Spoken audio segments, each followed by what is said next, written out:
Dear children, welcome you all in the online classes of Bishop Academy.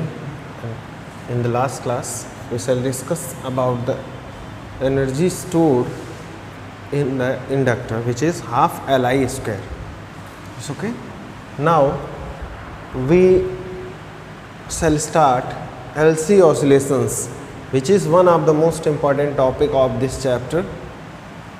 LC oscillations, as the name, there is some oscillations. It's okay. L means inductor, C means capacitor. Inductor and capacitor से मिल करके बनता है LC oscillations. इसके circuit diagram की बात करें हम तो हमारे पास एक इंडक्टर है जिसकी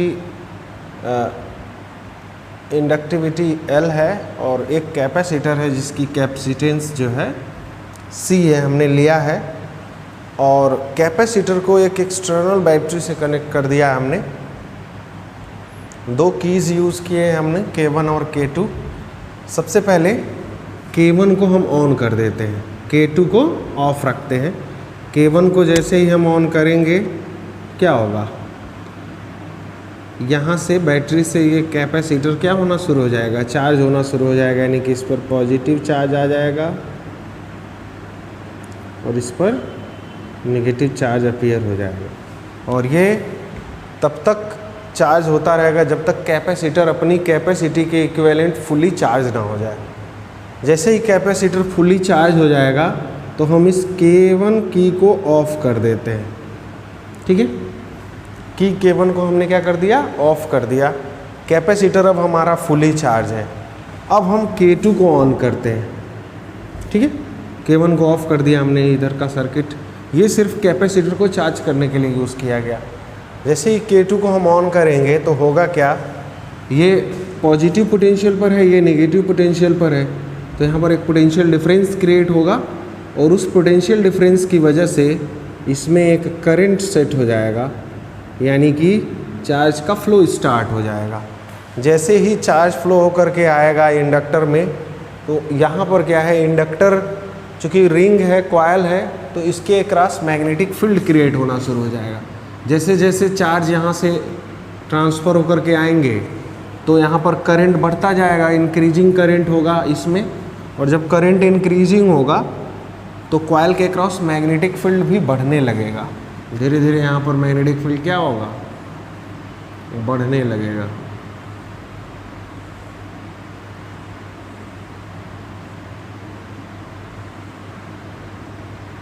ठीक है, मैग्नेटिक फील्ड यहाँ पे इंक्रीज़ होने लगेगा. और जैसे ही यहाँ पे मैग्नेटिक फील्ड इंक्रीज़ होगा, जैसे जैसे यहाँ से करंट बढ़ेगा तो यहाँ एक इंड्यूस्ड ईएमएफ भी जनरेट होगा जो यहाँ से डिस्चार्जिंग कैपेसिटर के डिस्चार्जिंग के रेट को क्या कर देगा, स्लोअर डाउन कर देगा. क्योंकि यहाँ जो इंड्यूस्ड ईएमएफ होगा वो इस करंट का अपोज करेगा according to Lenz law. Lenz के लॉ के अकॉर्डिंग जो यहाँ इंड्यूस्ड ईएमएफ जनरेट होगा वो इस चार्ज के फ्लो को स्लो कर देगा, अपोज करेगा. अपोज करेगा मतलब स्लो कर देगा. इसलिए कैपेसिटर धीरे धीरे डिस्चार्ज होगा. और जब कैपेसिटर फुली डिस्चार्ज हो जाएगा उस समय यहाँ पर मैग्नेटिक फील्ड क्या होगा, मैक्सिमम होगा. यानी कि पहले यहाँ पर एक हमने चार्ज किया कैपेसिटर को तो हमारा जो है एनर्जी जो है कैपेसिटर के चार्ज के फॉर्म में थी, यानी कि इलेक्ट्रिकल एनर्जी के फॉर्म में थी. और जब यहाँ से ये चार्ज होकर के यहाँ पर पूरी तरह से करंट में बदल गया तो यहाँ पर मैग्नेटिक एनर्जी के फॉर्म में जो है एनर्जी स्टोर हो गई. अब कैपेसिटर जब फुली डिस्चार्ज हो जाएगा, यहाँ पर कोई चार्ज नहीं बचेगा, उस समय यहाँ मैग्नेटिक फील्ड मैक्सिमम पर होगा, मैक्सिमम पर.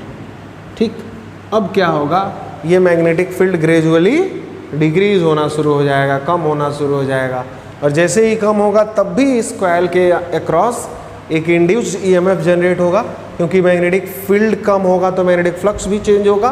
और जब चेंज होगा तो इस मैग्नेटिक फील्ड के कम होने का अपोज करेगा.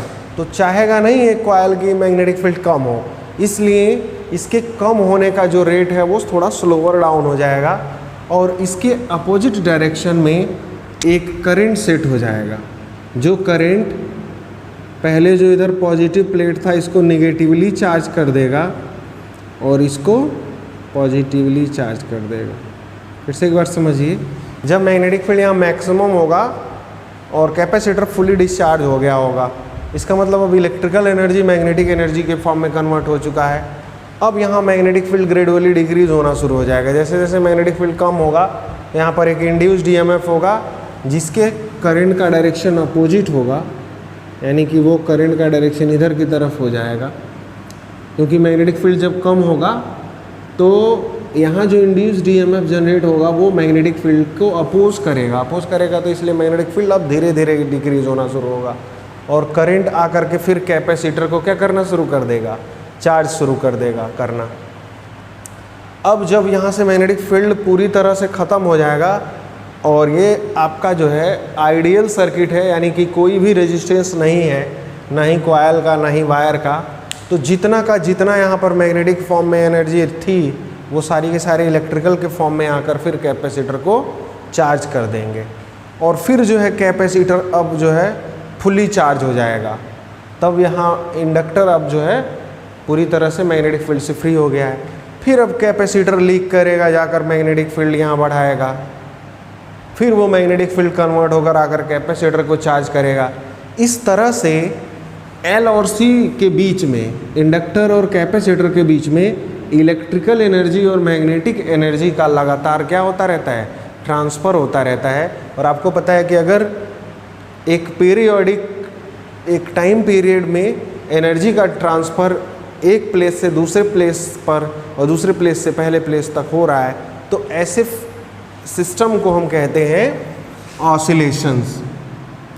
एलसी ऑसिलेशन इसलिए हम कह रहे हैं क्योंकि एल और सी का यहाँ पे रोल है, और ऑसिलेशंस इसलिए कह रहे हैं क्योंकि यहाँ पर जो है इलेक्ट्रिकल एनर्जी मैग्नेटिक एनर्जी में और फिर मैग्नेटिक एनर्जी इलेक्ट्रिकल एनर्जी में ऑसिलेट कर रहा है।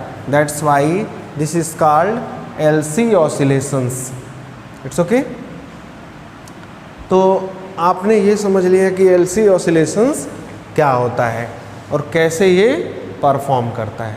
अब आता है इसका मैथमेटिकल ट्रीटमेंट, कैसे जो है मैथमेटिकली हम इसको ट्रीट करेंगे।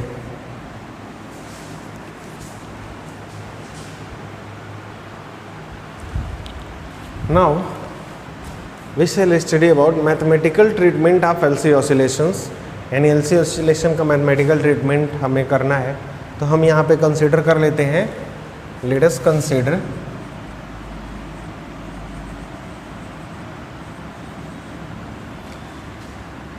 a capacitor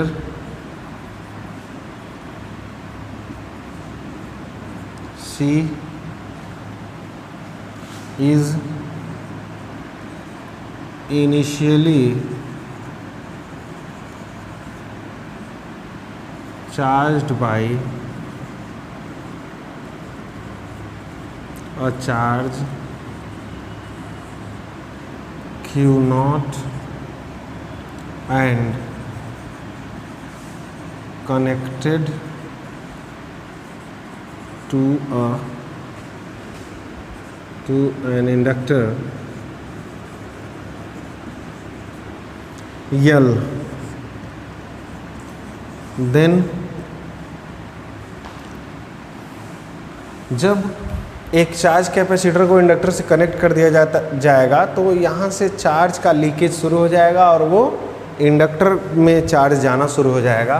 तो जो चार्ज जाएगा तो उसकी वजह से करंट होगा, तो करंट जो होगा यहाँ पर I इज इक्वल्स टू हो जाएगा minus D Q by D T. यहाँ पर माइनस क्यों हमने यूज़ किया है, क्योंकि जैसे जैसे चार्ज कम होगा करंट आपका बढ़ता जाएगा।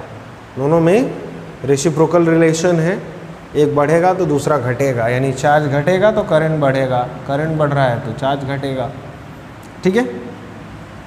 तो यहाँ पर हमारा जो करंट सेट होगा वो ये होगा। अब जैसे ही ये करंट इस इंडक्टर के क्रॉस जाएगा तो इंडक्टर में इंड्यूस्ड ईएमएफ शुरू हो जाएगा बनना, इंडक्शन का प्रोसेस होना हो जाएगा।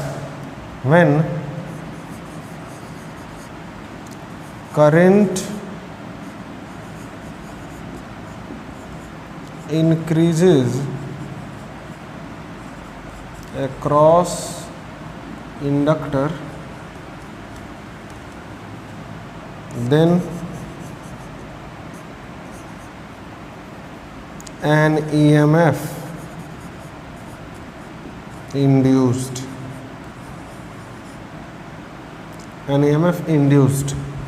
which is given by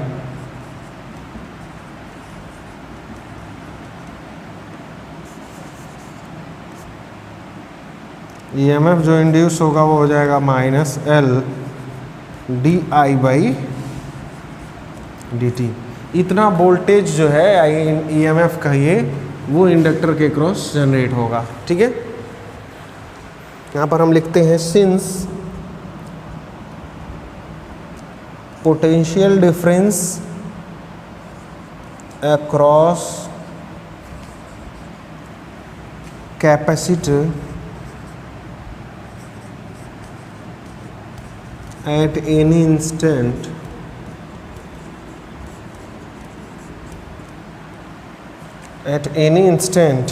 is, क्या हो जाएगा यहाँ पर, पोटेंशियल कैपेसिटर के क्रॉस जो होता है वो आपका होता है चार्ज अपान कैपेसिटर। तो चार्ज हो जाएगा Q अपान कैपेसिटी है C। ठीक है, इसी इंस्टेंट जो है वोल्टेज जो होगा वो। अब यहाँ पे आप देखिए तो इसके क्रॉस जो EMF मिला है आपका, EMF यहाँ पर जो मिला है वो -L di/dt है, और कैपेसिटर के क्रॉस जो वोल्टेज मिला है वो आपका है Q/C, और ये क्लोज लूप बन रहा है।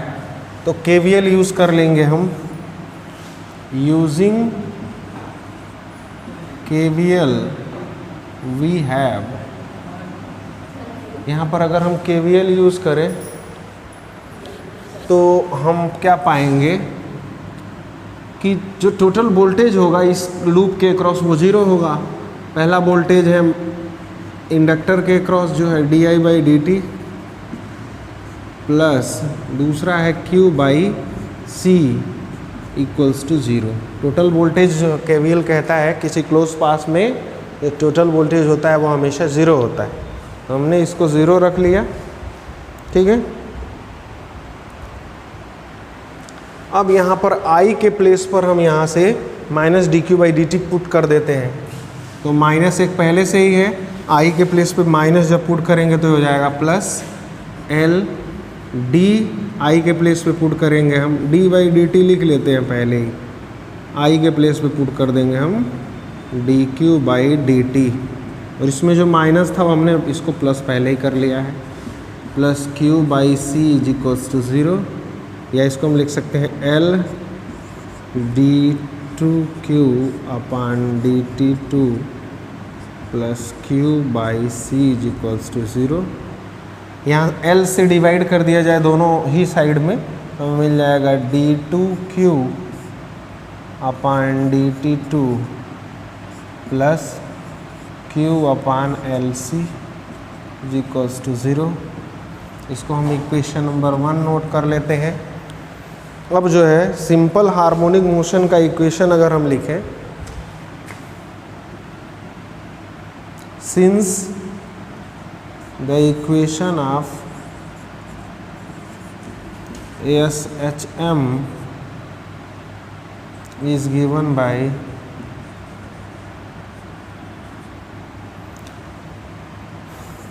d2x upon dt2 plus ω0² x equals to 0।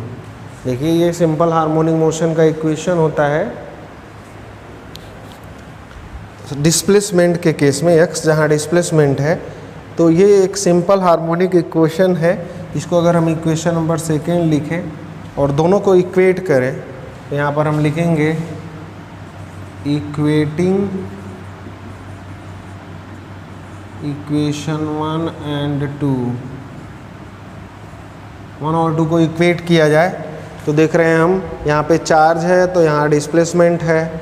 ठीक है, यहाँ पर भी चार्ज है, यहाँ डिस्प्लेसमेंट है, लेकिन ω0 की प्लेस पे क्या है, ω0² इज इक्वल्स टू यहाँ पर है 1/LC यहाँ से अगर ओमेगा नॉट की वैल्यू को लेंगे तो हो जाएगा 1/√LC, या अगर फ्रीक्वेंसी निकालना चाहें तो ओमेगा इज इक्वल्स टू होता है 2 pi nu is equals to 1/√LC, या न्यू इज इक्वल्स टू मिल जाएगा 1/2 पाई √LC।